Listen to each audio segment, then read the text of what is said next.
Aidez-moi!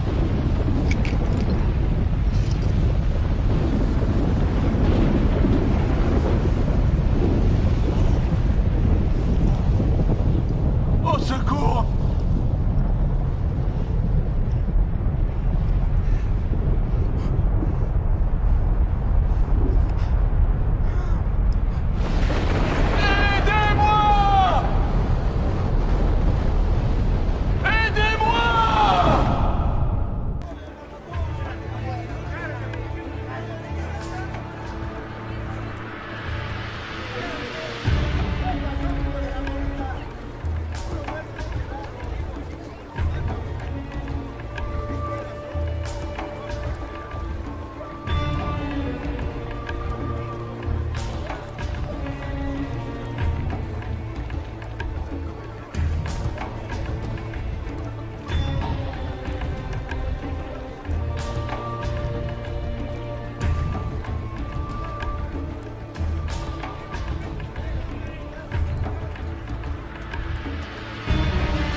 L'aumône.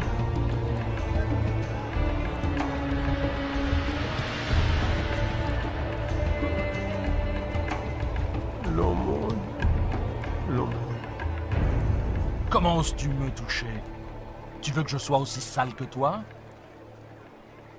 Je ne devrais même pas te permettre de mendier à ma porte. Pardonne-moi, Seigneur. Pardonne-moi, je n'ai pas mangé depuis des jours. Je me demandais si je pourrais avoir un peu des miettes qui tombent de ta table. Des miettes qui tombent de ma table. Mais alors, que mangeront les chiens? Mes affaires m'attendent.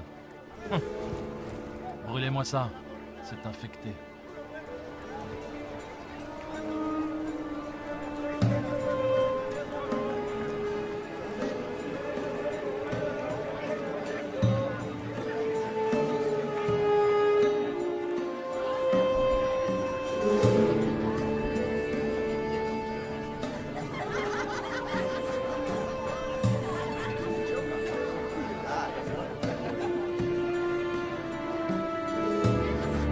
Le voilà, enfin!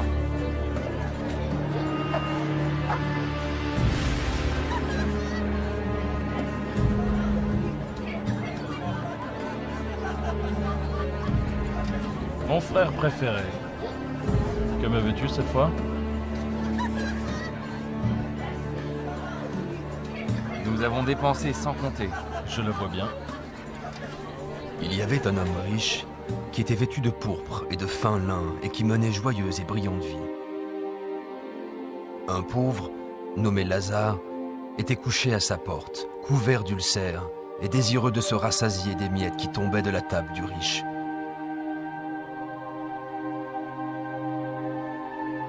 Et même les chiens venaient lécher ses ulcères.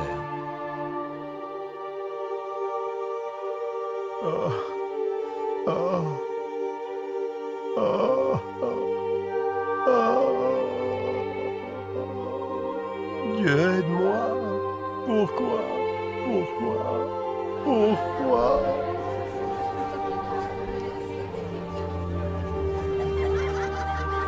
Et le moment fut venu pour les deux hommes de mourir et de passer de cette vie à l'autre.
Aidez-moi!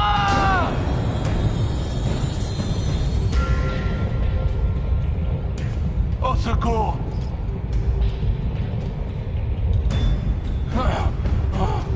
Aidez-moi!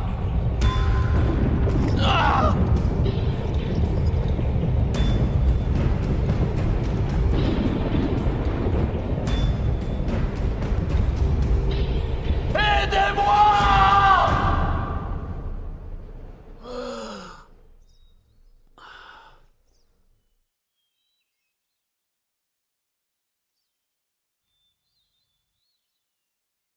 L'aumône.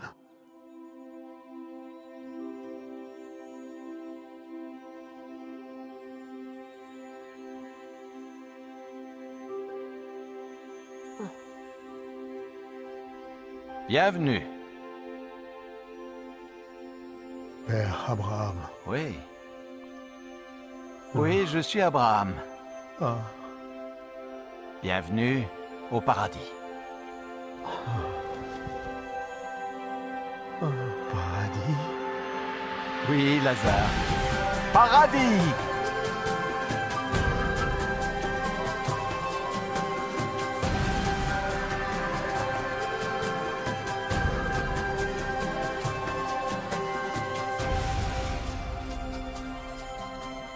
Nous avons préparé un banquet en ton honneur. Oui, oui, viens.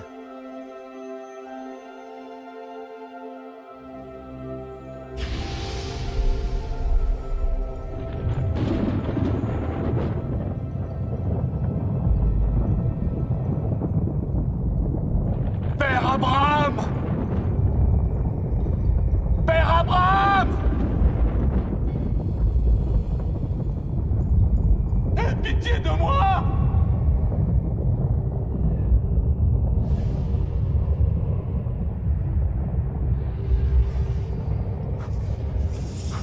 Je t'ai vu avec Lazare! Envoie-le-moi! Pour qu'il trempe le bout de son doigt dans l'eau et me rafraîchisse la langue! Car je souffre cruellement dans ces flammes!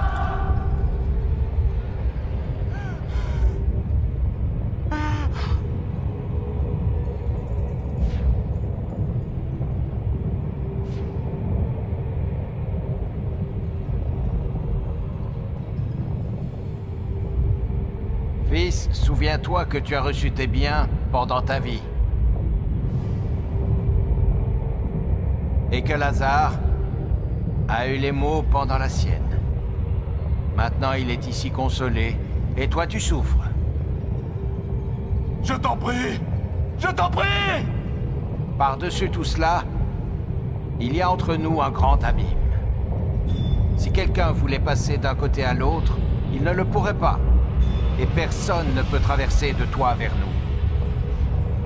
Père Abraham,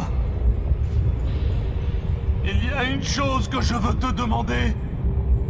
Envoie Lazare dans la maison de mon père, car j'ai 5 frères, pour qu'ils les avertissent, et qu'ils ne viennent pas eux aussi dans ce lieu de tourment. Ils ont Moïse. Ils ont les prophètes. Laisse tes frères les écouter. Non. Non. Mais si quelqu'un des morts va vers eux, ils se repentiront. Non, s'ils n'écoutent pas Moïse et les prophètes, ils ne se laisseront même pas persuader par quelqu'un qui ressusciterait des morts. Je t'en prie. Non. Je t'en prie. Non. Je t'en prie. Non.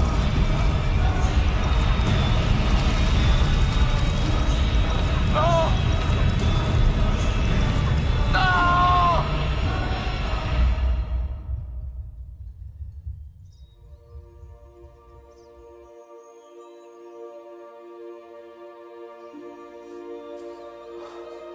Lazare, viens dans le lieu que ton père a préparé pour toi.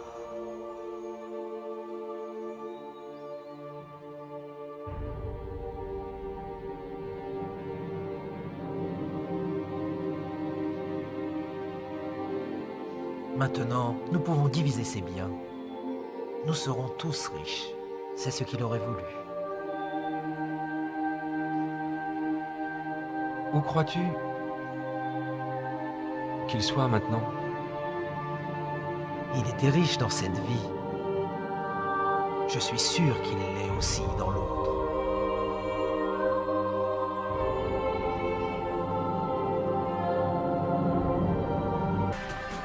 Je suis Lazare, dont parle la Bible.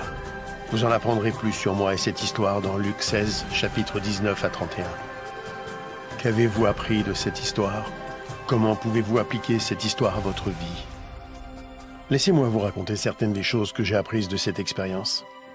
Ce que Dieu m'a enseigné. J'étais un homme très pauvre. En fait, j'étais tellement pauvre que j'en étais malade, que je n'avais personne pour s'occuper de moi. Même les chiens venaient me lécher. À cause de ma condition, je me sentais insignifiant et sans espoir dans ce monde. Mais ma foi en Dieu n'a pas vacillé. Et à ma grande joie, lorsque j'ai ouvert les yeux au paradis, j'ai appris que je n'étais pas insignifiant pour Dieu. Il connaissait toutes mes pensées. Il savait même combien j'avais voulu rencontrer Abraham. Alors il l'a envoyé, lui Abraham, pour m'accueillir et me souhaiter la bienvenue. Lorsqu'Abraham, le père de notre foi, m'a salué, je fus envahi par la joie. Comment un tel homme béni de Dieu pouvait-il s'intéresser à moi? Apparemment abandonné de Dieu et sans utilité. Vous êtes-vous déjà senti ignoré, oublié, insignifiant? Dieu ne vous a pas oublié.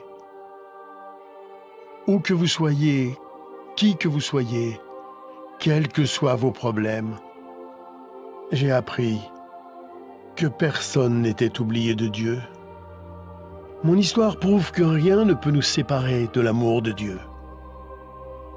Le riche était dominé par sa richesse, son influence et le luxe. Il traitait mieux ses animaux de compagnie que moi.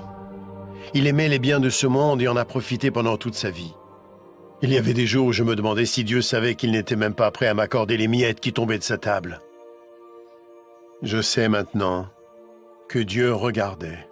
Le riche n'avait jamais perdu sa fierté et son arrogance, même en enfer. Avez-vous remarqué qu'il a demandé que je le serve parce qu'il avait l'habitude d'être servi? L'enfer est plein de gens qui veulent être servis. Mais parce qu'il avait été servi sur terre, Abraham lui a dit qu'il avait déjà bénéficié des plaisirs et qu'ils étaient terminés. J'ai appris comme il est important pour Dieu que nous servions les autres sur terre. Plus spécialement ceux qui sont faibles et qui souffrent. Mon histoire illustre la façon dont Dieu veut que nous utilisions notre argent, nos biens et notre influence. Il est clair qu'une courte période nous est accordée sur terre pour tester la façon dont nous utilisons ce que Dieu nous accorde, pour nous-mêmes ou pour les autres. Ce n'est pas faux d'avoir des biens ou d'être pauvre. Ce qui est faux, c'est de refuser de servir les autres. Jésus-Christ a dit que même lui était venu servir, non pour être servi. Si vous utilisez l'argent et tout ce que Dieu vous a donné pour servir les autres, il sera satisfait, quoi que vous possédiez. Vous pouvez vous interroger sur l'enfer et le paradis, et sur ce qui arrivera après votre mort. Christ viendra au dernier jour pour juger le monde. Le jour du jugement, le méchant sera envoyé en enfer, un lieu de tourment terrible et infini. Mais le juste sera emmené au paradis, un lieu glorieux et heureux où il sera pour toujours auprès du Seigneur Jésus-Christ. Le royaume des cieux arrive.